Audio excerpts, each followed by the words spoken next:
My marriage has survived more suffering than someone like you could ever grasp. Suffering? You haven't seen anything yet. Hello, Jeff. Over the past few years, you have become a shell of your former self. Okay, let's take stock of the situation at hand. You have developed a franchise that has crafted its own corner of horror while navigating an audience that has seen its fair share of icons. 3 films in, and you have a fan base that is faithful and eager to solve more of the puzzle set forth in its mythology. James Wan and Leigh Whannell gave horror John Kramer, aka Jigsaw, a man dead set on sharing his deadly teachings of rehabilitation with anyone he deems unworthy of the life that they have. Enter director Darren Lynn Bousman, tasked with delivering a 3rd successful film to solidify this franchise. The question is, would it be worthy, or will horror fans give it a colder shoulder than Danica got when Jeff watched her body turn to ice? Let's get down to brass tacks. Welcome to my Why You Hate video series, dissecting films that sometimes divides the fans, but yet causes a great discussion for people on both sides of the fence. Check out the Why You Hate playlist if you haven't already, or if you're in need of some fun and a good horror discussion, check it out again. It's not going to hurt, I promise. No. So as I was saying, I'm going to go over some reasons why some fans have issues with Saw 3, including multiple things that I know will be a strong debate in this community for the lovers of this film and the detractors of it. So get ready to try to get help from a doctor that can't even heal her own family, try to avoid taking a bath in pig guts and maggots, learn to forgive people you've sworn hate towards, and never betray your mentor because he always has a master plan. Here are the reasons why you hate Saw 3. Number 1. Rushing the story. The first Saw film put James Wan and Leigh Whannell on the horror map, and they never looked back. Saw 1 and 2 made money, and more importantly built the fan base, so when we saw John Kramer at the end of 2 successful at his game, we knew what would come next. The thing is, it happened much faster than anyone expected. Production began almost immediately after Saw 2's successful opening weekend. Director Darren Lynn Bousman stated that this film was greenlit so quickly after Saw 2 had opened number 1 at the box office that he barely had time to let the success sink in. The budget for the film was $10 million and was much more than the budget for Saw 2, which was $4 million. The script, though, had to be constantly added to during production. Leigh Whannell remained on set throughout filming so he could keep working on it. One of the climactic scenes between Shawnee Smith and Bahar Sumac was scribbled down on napkins only 5 minutes before it was shot. In Saw 3, we find Jigsaw on his deathbed, literally. Amanda kidnaps a doctor who is tasked with keeping him alive for as long as possible. While this is happening, a man named Jeff, who is having trouble coping with his young son's death, is put into a complex game where his forgiveness is tested by Jigsaw. This story has many more layers than the previous entries. For some, this was a bad choice, causing fractured focus and a signal of things to come later in the sequels. On the other side, there were those attracted to the growing puzzle the franchise was developing, storylines for multiple characters intersecting in the past and present while laying the tracks down for future motivations. There is that Saw style of quick editing and the color saturation it hangs its hat on. If you dig it, you dig it. But all of the transitions from one scene to another were filmed in real time. For example, there is a scene that immediately shifted from a crime scene which Detective Carey, played by Dina Meyer, was attending, to a scene showing Carey in a bathtub. In order for this to work, Dina Meyer had to quickly go off set, remove her clothes, and get into the bathtub. But all of this is just the warm-up. Yippee-ki-yay, mother... There are 4 more points, and the last 2 are for sure the biggest aspect of talk and debate. Number 2, characters. This film is on John Kramer's shoulders quite a bit, which is a good thing. Tobin Bell again displays his presence and charisma. At this point, it's understandable to call him a horror icon. Unfortunately, in Saw 3, his role is not as spotlighted as he was in 2. Still, he had several memorable scenes and interactions, even though John was in bad physical shape. This gave the opportunity for Shawnee Smith to step up as Amanda, John's protege. Amanda was epic in her character arc, driving in and out of psychotic machinations. We also have Lynn, and just as importantly, Jeff. Lynn has her most important patient ever while dealing with an unstable Amanda. Jeff is front row as the main game player, tasked with learning how to let go, to live life, and move on from his son's death. The question of the movie is, can Jeff learn to forgive? Should he? Would you? Amanda was not originally supposed to grab Lynn by the throat and threaten her in the sick room, as can be seen by her surprised facial expressions in the moments after. The line where Lynn says, was not written in the script. Bahar added it in after Shawnee unexpectedly threw her against the wall. Donnie Wahlberg went to great lengths to tell people that he would not be appearing in the film as Detective Eric Matthews, even to the extent of issuing a press release. Now, this was done in order to make his appearance in the film a surprise.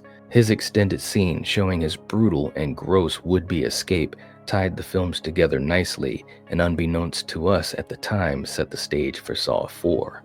Saw 3 is the film that marks the first appearance of Costas Mandylor and Betsy Russell in the series. Although they both have minor roles, they would become main characters in 4 of the films that followed, Saw 4 through Saw 3D. Number 3. Torture porn. The franchise has been labeled as nothing more than torture porn since the beginning. Detractors see the film as soulless, just torture and gore for the sake of it. Nothing worthy of the success that it's garnered. Bullshit! Personally, I've always seen Saw movies as horror with a crime thriller pulse. The police investigation piecing together the plans of Jigsaw while someone is caught in a twisted game to live or die is the foundation for engaging movies. That's just me though. Other people, and maybe that's you, motherfucker, see little of worth. Let's dive into the traps. Before settling on the final version of the classroom trap, the creators and writers of the film went through a couple of different versions of the game. One of them had Troy suspended above the floor of the classroom by large meat hooks. They decided against this as they figured it would be impossible to escape, and that it would be more thrilling if he was standing and able to rip the chains out. A second version had the hooks going through the eyelids, his fingernails, and his teeth. This accounts for 2 of the promotional posters for the film, one showing a mouth missing numerous teeth, and another showing 3 teeth dangling from wires. Now let's be honest, Troy was never getting out of that, even if Amanda didn't lock the room up. Did you see that hook in his mouth? In his mouth. How do you make the choice to rip that out? Ain't happening. Just saying. Just saying. Got me a 9-year stretch in Leavenworth and Alcatraz. You understand? Before settling on the final version of the freezer room, the creators and writers of this film went through a few different versions of the game with only minor changes. Originally, the victim was going to be a male police officer, but they decided against it, instead going with the idea of a female witness. Also, instead of being completely naked, Danica was going to be in a t-shirt and panties, but they figured having her being sprayed would make the shirt stick to her body and become too sexual, so they decided to put her in the freezer naked instead. Due to safety regulations, prosthetics can't entomb a person when taking a body cast. In order to create the frozen body of Danica, 2 separate casts of the actress Deborah McCabe were made, one of the front half of her body and one of the back half. The result was 2 separate pieces of the frozen body, one for shooting the front view of the body and one for the back. This practical effect was amazing in detail, another example of the franchise doing some really good work. But let's talk about the trap that could almost make you vomit just thinking about it, shall we? Before they figured out what the final version of the pig vat was going to be, the creators and writers of this film went through 2 versions of the game. One of them had Judge Halden suspended above a meat grinder. As he lowered down into it, Jeff would have to dive into a soup, referring to the ground up pigs that were instead poured onto Judge Halden, to retrieve the key. it was changed again until it resembled the final version, with the exception that Jeff wouldn't have to burn his son's possessions, but simply step down into the silo to free Judge Halden. Leigh Whannell said on the commentary for this film that one of the reasons for the final change was that having Jeff dive into pig guts was more akin to something on Fear Factor, and that by burning his son's possessions, it was more of an emotional conflict for Jeff than a physical one. And of course, this also is a callback to the beginning of the film when we see how obsessed he is with his son's possessions, even to the point of being upset with his daughter for borrowing one. Although it appears otherwise, only 4 prosthetic pigs were used in the pig vat.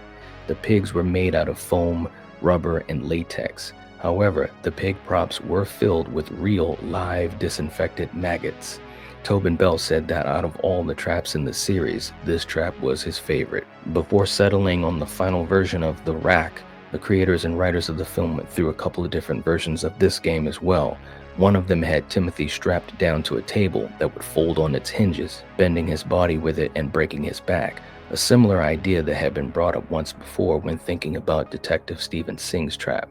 It was remodeled into the shape of a cross, but would still bend along hinges that would break Timothy's body until they decided they wanted the individual limbs to be twisted instead. The film's most graphic scene, Jigsaw's brain surgery, remained completely uncut by the MPAA. And that's absolutely crazy to imagine. The MPAA okay with this scene? Wow, that's a big stab to the 80s slashers. The filmmakers argued that it was no different from what people would see in any medical documentary on TV, and that was enough for the MPAA. During the brain surgery scene, prop master James R. Murray had to hold Bahar Sumek's arms still for the close-up shots because she was unable to steady herself and keep the tool under control. Number 4. The finale. The final 25 minutes was a roller coaster as the story came to the shocking ending. Multiple arcs kept the viewer guessing and also in the dark with where it was going. John tells Amanda she needs to play by the rules set forth and let Lynn go. Amanda starts to break apart mentally and ultimately makes the choice that John said would destroy lives, 4 lives in fact. The multiple reveals built upon each other and other than Jigsaw's fate were all fantastic. Before settling on the final version of the confrontation though, the creators and writers of this film shot numerous different versions, all resulting in Jigsaw's death at the hands of Jeff. The differences were the weapons of choice, among them the original circular saw blade that Jeff picked up before finding the high power saw. An alternate ending was also shot using the concept of Lynn's bomb collar, which would detonate and shake the room following Jigsaw's death, knocking Jeff to the floor unconscious. Upon awakening, Jeff would then find a tape, possibly the one Jigsaw played after his throat was slit in the given ending. In another ending, Jigsaw drops the tape recorder instead of immediately playing it. A delusional Jeff would quietly sit next to his decapitated wife's corpse, not realizing that she is dead and saying that he's going to get her out of there before picking up the recorder and listening to Jigsaw's tape. This ending is used in the director's cut version of the film. Number 5, the greatest mistake of all time and puzzle pieces. This was originally planned to be the final film in the series. It was meant to tie up the story of Amanda and John. And that is the greatest mistake, not only of this film, but the entire franchise. They killed John Kramer. And you blew it! You blew it! Plus they killed Amanda. But there's no doubt that this was not a smart decision. Seriously, Jigsaw easily had another 2 or 3 films more to craft his arc further. The premature death of the lead character of Jigsaw himself left the filmmakers in a corner from which they tried in each future sequel to get out of, but they couldn't. It is not in the file. It is not.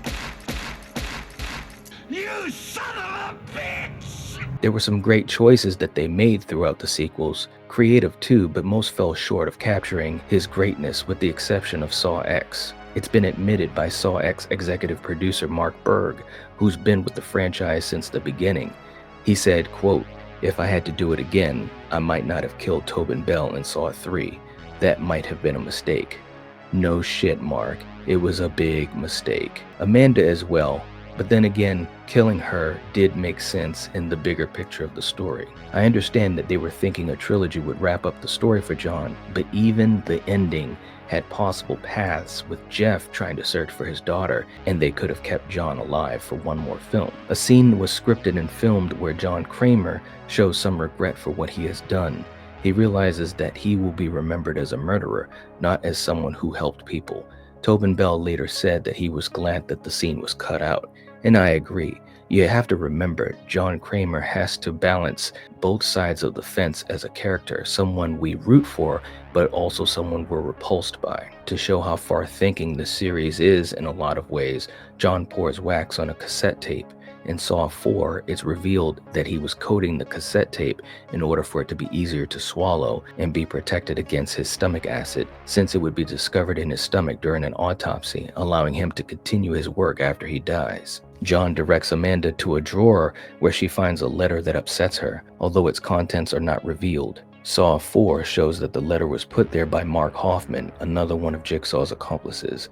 Director Darren Lynn Bousman stated that he knows what is in the letter and that it was always his intention to reveal who had written it, but not its contents. But in Saw 6, it is shown that the letter was actually a blackmailing letter detailing knowledge that Amanda was involved in the death of John's unborn son Gideon. Hoffman forced Amanda to kill Lynn Denlin. Therefore, Amanda's failure to win her game wasn't entirely of her own choice.